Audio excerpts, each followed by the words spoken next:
বন্ধুরা, আরও একটি নতুন ভিডিওতে সবাইকে স্বাগত জানাই। আজকে আমরা এই ভিডিওতে একটি খুবই গুরুত্বপূর্ণ প্রবন্ধ রচনা সম্পর্কে আলোচনা করতে চলেছি। তো এই রচনাটি কিন্তু তোমাদের অঙ্গনওয়াড়ি কর্মী ও সহায়িকা নিয়োগ পরীক্ষার জন্য খুবই গুরুত্বপূর্ণ হতে চলেছে, তাই ভিডিওটি শুরু থেকে শেষ পর্যন্ত অবশ্যই দেখবে। তো আমরা যে রচনাটি নিয়ে আজকে আলোচনা করব, তোমরা কিন্তু স্কিপ না করে আমরা যে আলোচনা করব সেটি অবশ্যই মনোযোগ সহকারে শুনবে, কারণ এই যে তোমরা শুনবে মনোযোগ সহকারে, তার ফলে কিন্তু তোমাদের অনেকটা মুখস্থ হয়ে যাবে বা এর সম্পর্কে ধারণা হয়ে যাবে। তো অবশ্যই কিন্তু তোমরা এটি শুরু থেকে শেষ পর্যন্ত দেখতে থাকো। তো আমরা পরবর্তীতে আরও অনেক গুরুত্বপূর্ণ রচনা নিয়ে তোমাদের সামনে উপস্থাপন করব এবং পরবর্তীতে কিন্তু এই রচনার পিডিএফ আকারে তোমাদের সামনে শেয়ার করব আমাদের টেলিগ্রাম গ্রুপের মাধ্যমে। তো অবশ্যই টেলিগ্রাম গ্রুপের লিঙ্ক যথাসময়ে দিয়ে দেওয়া হবে। তো চলো শুরু করি। তাহলে দেখো বন্ধুরা, আজকে আমরা পণ প্রথা বা যৌতুক এই বিষয়ে একটি প্রবন্ধ রচনা সম্পর্কে জানব। তো দেখো, প্রথমেই আমরা ভূমিকা সম্পর্কে একটু আলোচনা করি। দেখো এখানে কি বলেছে, পণ প্রথা বা যৌতুক প্রথা একটি সামাজিক ব্যাধি এবং জাতীয় জীবনে একটি অভিশাপ। যৌতুক প্রথার সমস্যাটি বর্তমানে বিষবৃক্ষের রূপ ধারণ করেছে। আজকাল খবরের কাগজে চোখ রাখলেই এই কুপ্রথার ভয়ঙ্কর রূপ দেখতে পাই। নারী নির্যাতনের অন্যতম কারণ হিসেবে এই পণ প্রথা বা যৌতুক প্রথাকে দায়ী করা যায়। তাহলে ভূমিকাটি আমরা এভাবে লিখব। এরপরে দেখো, পণ বা যৌতুক কী কী বলেছে এখানে, মেয়ের বিয়ের সময় মেয়ের অভিভাবক বরপক্ষের দাবি অনুযায়ী পাত্রকে যে অর্থ অলংকার আসবাবপত্র ইত্যাদি সামগ্রী প্রদান করে থাকে তার নাম যৌতুক বা পণ। তাহলে বন্ধুরা, আমরা এইটুকু লিখলেই কিন্তু যথেষ্ট। পণ বা যৌতুক কী আমরা যদি এ পর্যন্ত লিখি তাহলেই কিন্তু যথেষ্ট হবে। তবু আমরা দেখে নিই কী বলেছে। বরপক্ষ ও কনেপক্ষের মধ্যে দর কষাকষির মাধ্যমে এই যৌতুকের পরিমাণ ও সামগ্রী নির্ধারিত হয়। যৌতুকের উপর ভিত্তি করে কনের বিয়ে স্থির করা হয় এবং পরবর্তী সংসার জীবনে তার অবস্থান, মর্যাদা ও সুখ শান্তি এই যৌতুকের সঙ্গে সম্পর্কিত থাকে। এরপরে পণ প্রথা বা যৌতুক প্রথার ইতিহাস, এটি বন্ধুরা না লিখলেও চলবে।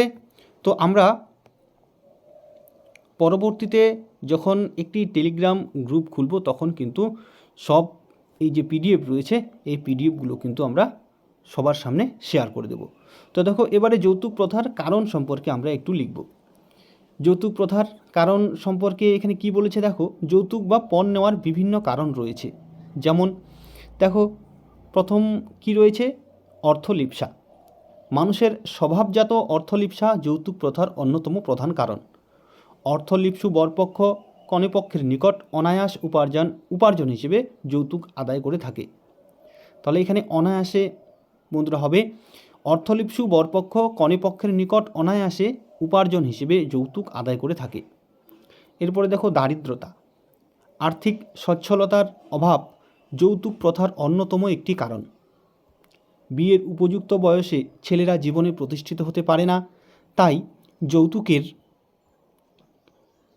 টাকা নিয়ে ব্যবসা বাণিজ্য করে অর্থ উপার্জনের চিন্তা করে থাকে। এছাড়াও অন্যান্য অনেক কারণে এই পণ নেওয়া হয়। এবারে কন্যার দোষ ত্রুটি। কন্যার যে কোনো দৈহিক ত্রুটির জন্য বরপক্ষের যৌতুকের দাবি প্রবলতর হয়। এরূপ ক্ষেত্রে বরপক্ষ অস্বাভাবিক যৌতুক আদায় করে নিতে সুযোগ গ্রহণ করে। তাহলে কিন্তু এই কারণটি কিন্তু খুবই গুরুত্বপূর্ণ। দেখো, কন্যার যে কোনো দৈহিক ত্রুটির জন্য বরপক্ষের যৌতুকের দাবি প্রবলতর হয়ে ওঠে। এখানে হয়ে ওঠে হবে বন্ধুরা, এখানে প্রিন্ট হয়নি।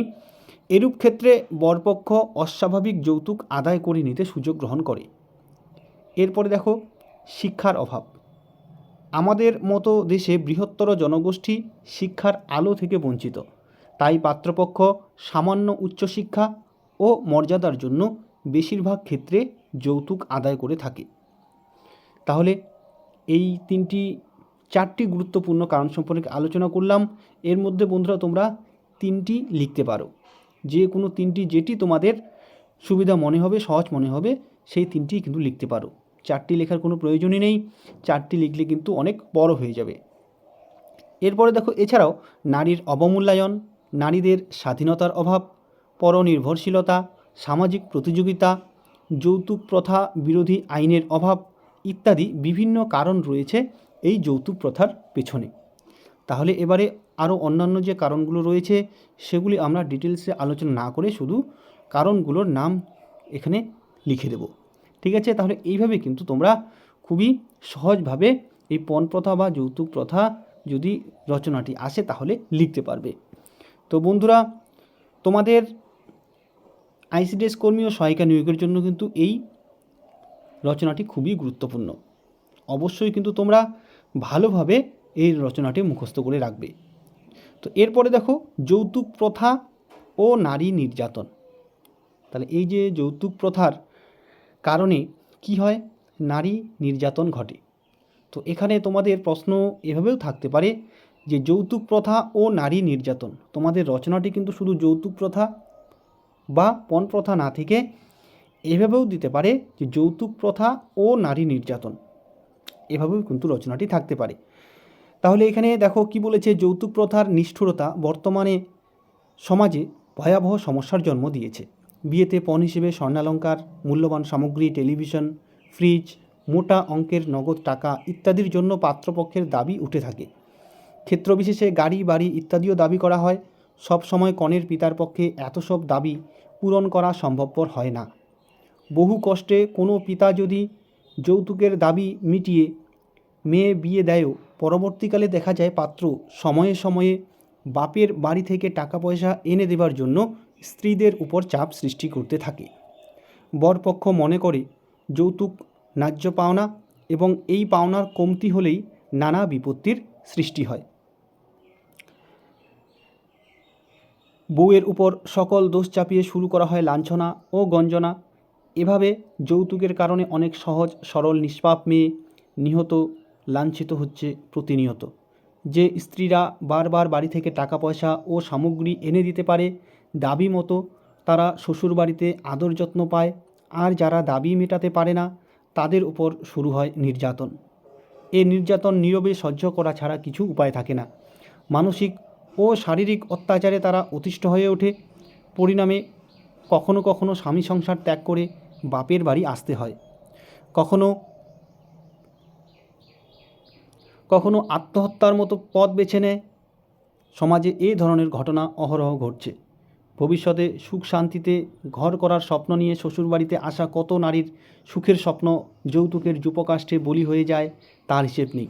এভাবে আমাদের সমাজে যৌতুকের কারণে প্রতিনিয়ত নারীত্বের অবমাননা ঘটছে।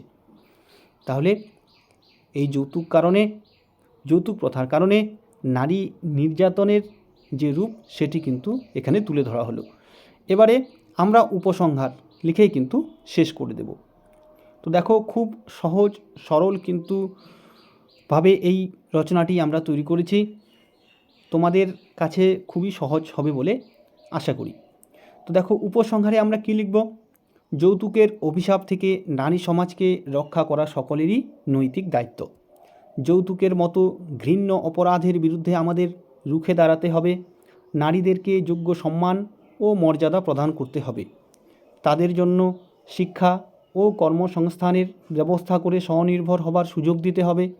নারী জাতির স্বার্থ রক্ষাকল্পে সমাজ থেকে যৌতুকের মূল উৎপাটিত করতে হবে। এজন্য যৌতুক বিরোধী আইন কঠোরভাবে বাস্তবায়ন করা প্রয়োজন। এভাবেই যৌতুকের মতো একটি কুপ্রথা সমাজ থেকে দূর করা যেতে পারে। তাহলে বন্ধুরা, উপসংহারটি আমরা এভাবেই লিখব। তাহলে দেখো, আমরা কি করলাম, প্রথমে ভূমিকা লিখলাম, এরপরে পণ বা যৌতুক কী, এখানে আমরা এ পর্যন্তই কিন্তু লিখব, বাকি অংশটুকু কিন্তু আমাদের লেখার দরকার নেই। এরপরে পণ প্রথা, যৌতুক প্রথার ইতিহাস, এটিও লেখার দরকার নেই। আমরা পরবর্তীতে পিডিএফ দিয়ে দেব। যদি তোমাদের মনে হয় যে না আমরা এটুকু লিখব, তাহলে তোমরা লিখতে পারো। এরপরে যৌতুক প্রথার কারণ সম্পর্কে লিখতে হবে।